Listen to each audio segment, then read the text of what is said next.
Hi, I'm Sonny, and I'll be taking you through some of my favorite hip mobility exercises. So if you're struggling with tight hips or even low back pain or tension, hip mobility is a great way to help alleviate that tension. And we're working on strengthening as well. So I like to think of mobility as just a light form of strengthening. So we're gonna do a fun circuit right now. All you're gonna need is a chair or a wall, and either a kettlebell or any weighted item, a dumbbell works, or books, anything like that. And we're gonna get started with the circuit. So starting out with the first one, we're doing something called hip circles.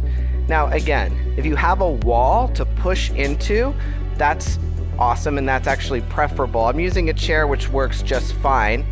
And you're gonna get down on the right knee and just hold on to the chair. So you just want something to hold on to here. So I'm in a half kneeling stance.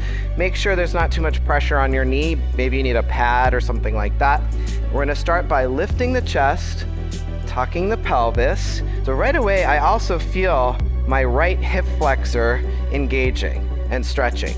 Then in this position, I want to keep my hips from rotating. I lift my left knee up as high as I can, and I slowly, now that's the key word, slowly bring it into external rotation. I come down, I lightly tap the knee alongside my other knee, and then I go back into external rotation, up and over, light tap down, and I repeat. So we go really slow with this, really intentionally, and mainly where I'm looking to feel this is in my left hip joint, okay? That's a ball and socket. We want to move it as such. So let's do this. Lift up and over. I'm going just a touch faster, but I'm keeping that control. And I want you all to squeeze your right glute as well for stability. You tap that heel. It's really important you don't skip the lift. We want to come up first to engage that hip flexor, come around. If you're finding you're leaning a little bit, that's okay. A little lean is fine, but that's the whole point of having the wall or the chair. It's keeping our hips from rotating too much. And you should start to feel this in a special way in that ball and socket. And let's switch sides. Amazing. Other side here. So now we're gonna do left knee down, right leg up, wall. If you're pushing against the wall, that would be just like this. Otherwise, hold that chair. I'm gonna start by lifting the chest. So make sure you're not just starting in this extension or this flared rib. Tuck the pelvis, lift the knee up, external rotation, light tap, internal rotation, and down. Lift that knee up as high as it can go without flexing, and then back, light tap, and internal rotation. And anytime we focus on one side and then the other, you'll probably notice one side feels tighter. That's important to know. It just gives you more information as to why something might feel maybe a little tight in the back even. And rest. Excellent. So those are the hip circles. Again, go super slow with that. And we're moving on to our hip up and overs. So these, I'm just using a kettlebell. You can use anything. It just gives you a marker to clear. So with this one, this can be a little tricky to find the right stuff. So what I mean by that is sometimes people will do these and they're like, I just feel the quad. So you have to find, everybody's hips are different. You have to find the right range of motion and the right width to feel this. So you might find you need to come in a little closer, a little wider, so play around with that. You're gonna prop yourself up, get nice and tall.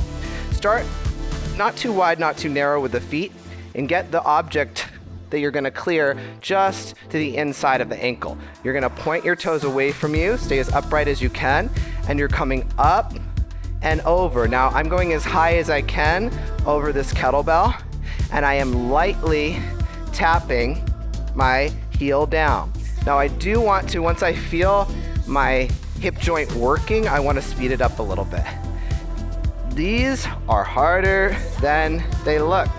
That is the point of this mobility, okay? So if you're feeling that, excellent. If you're feeling the quad, please adjust your width. Let's do one more.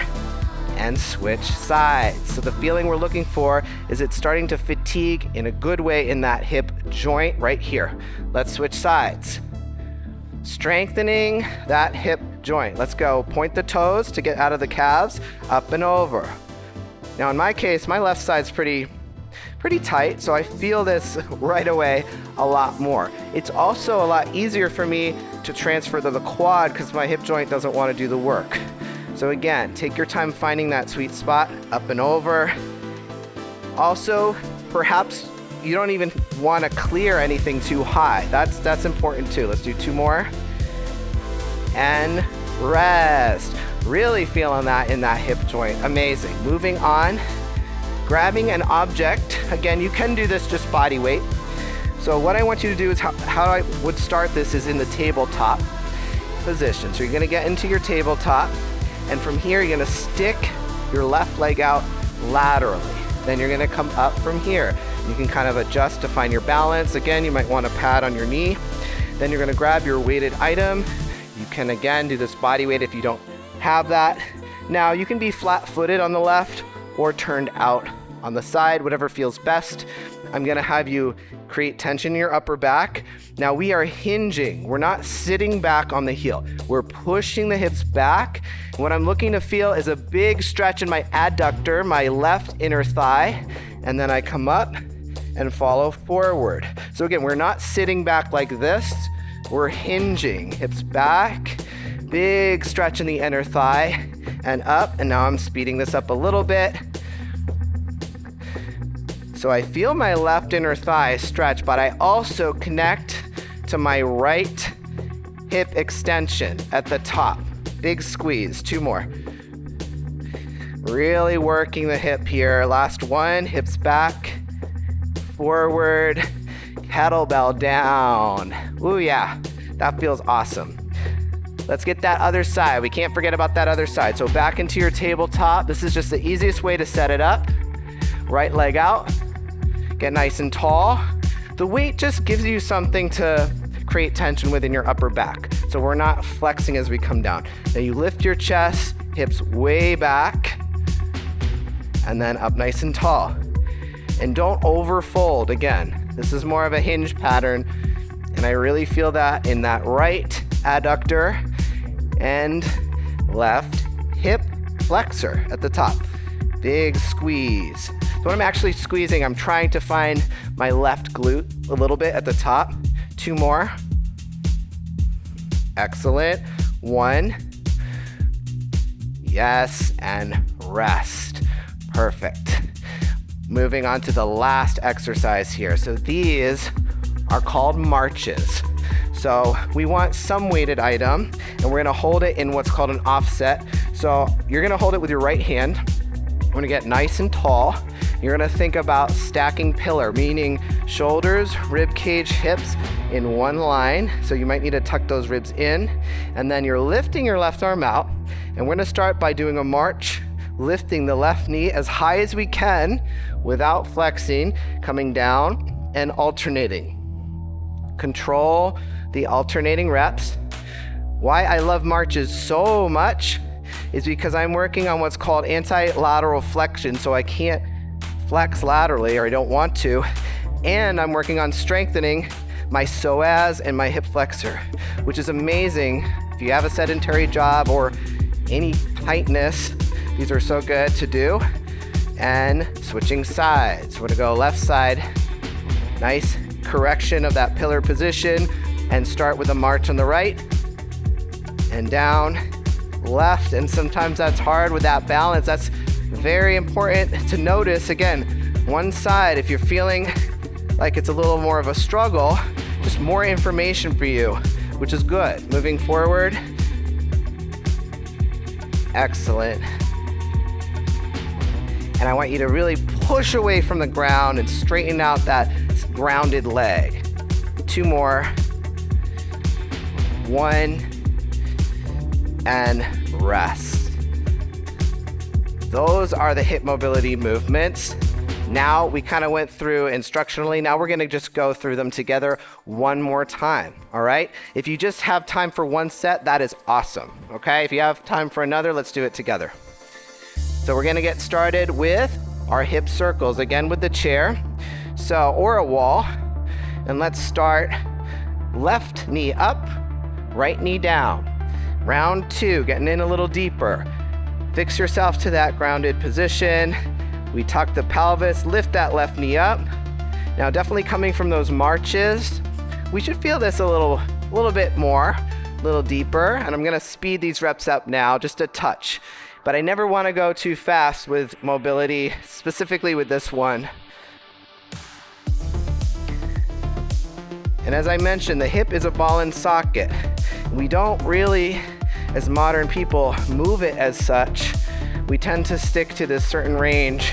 So this is so good for the body. And finish internal rotation and switching side. So I'm roughly doing like 6 to 8 reps each side, okay? Other side here.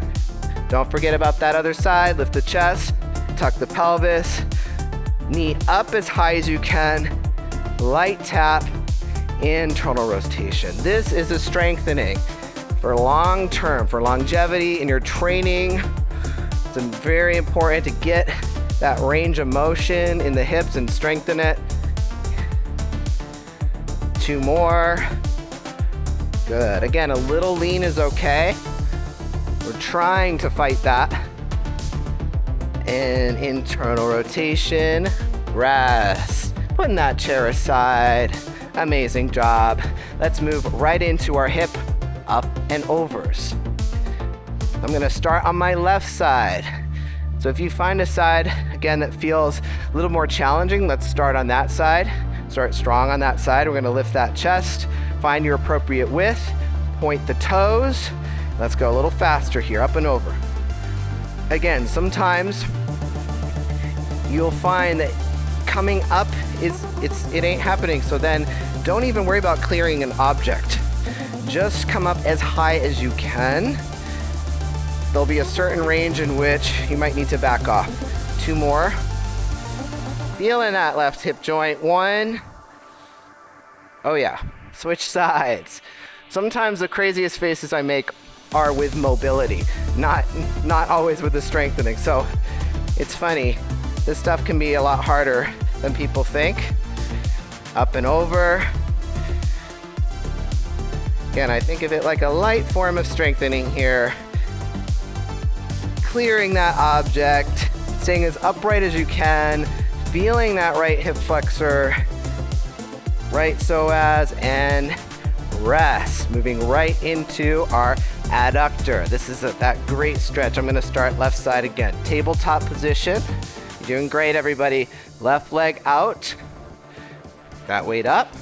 Now, if you're strictly stacked here, you might, and you're feeling constricted, you might find you need to come outbound a little bit more. Again, everyone's hips are different, so find that position that feels like you're able to achieve that stretch and not feel so restricted. Hips back. Nice and tall. Good. And it's okay if mostly what you're feeling is that left inner thigh. That tends to get pretty tight. Adductors tend to get pretty tight. Let's do 2 more. Good. Last one. Nice and tall. Switching sides. Back to the tabletop. Already feeling so much looser. Let's get that right leg out. Starting tall. Hips way back. Big squeeze at the top. Hinging, not folding. So I still see a little ways in front of me here. I'm not completely folding my body down. Okay, 2 more. 1, big stretch, nice and tall. All right, let's do our last exercise, the march. Hips are feeling so much better already. So let's start with that weight on the left side. Again, you can do this body weight. Right arm out, pillar position, tight back, and we're lifting right leg up, down, and now I'm speeding this up a bit. I love these so much too because over time, especially if you're doing a home training situation, you can get some heavy weights, some heavy kettlebells, and this is a fantastic one to get your core strength in as well. So a lot is happening on these. Let's do 2 more. Left, right, and switching sides. Constant core tension. Don't let that kettlebell take you down.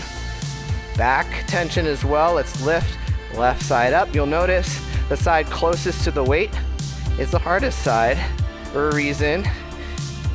Active hip flexor. I'm lifting as high as I can here, getting the full range out of it. Good. 3 more for the day. 2, 1, and rest. Fantastic work. So that is the hip mobility class. And again, there's so many hip mobility movements, but these are a few of my favorite ones. If you start incorporating, even if you find some favorites and start incorporating them into your day, it goes a long way. So thank you so much for joining, and I'll see you next time.